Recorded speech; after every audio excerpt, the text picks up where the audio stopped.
Dans un bureau impersonnel, éclairé par des néons clignotants, 3 collègues sont assis autour d'une table. La lumière bleutée des écrans inonde la pièce, saturée de bruit de clavier et de machines qui ronronnent. Sur leur badge, des titres, médiamaticiens, chargés de communication, designer graphique. Des postes anodins dans le monde du numérique, plongés dans des métriques, des campagnes et des rapports de performance.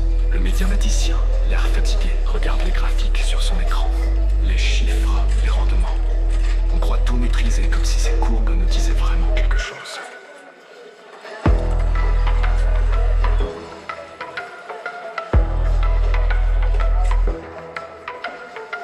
Le chargé de com, souriant derrière son café froid, hausse les épaules.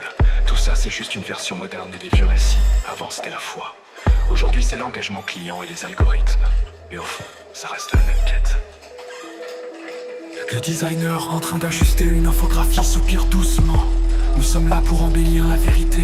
On rend les données digestes comme on rendait les anciennes écritures accessibles. Ce qui compte c'est que ça plaise, parce que ça veut vraiment dire.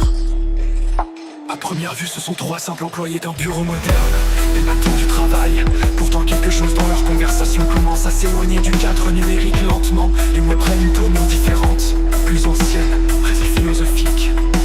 Défie toujours ce qui nous impose, non, reprend le médiaticien avec un sourire ironique. Hier on contestait la religion, maintenant c'est les algorithmes. Peu importe les outils, on reste les mêmes.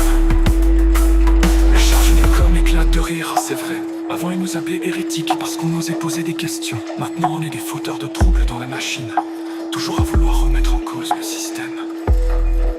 Le designer hoche la tête, un sourire en coin. Et moi je continue de faire ce que je fais depuis des siècles. Enjolivé, avant c'était la Bible, maintenant c'est des tableaux de bord ou des graphiques. Petit à petit le voile se lève. Ils ne sont plus seulement des employés derrière leurs écrans.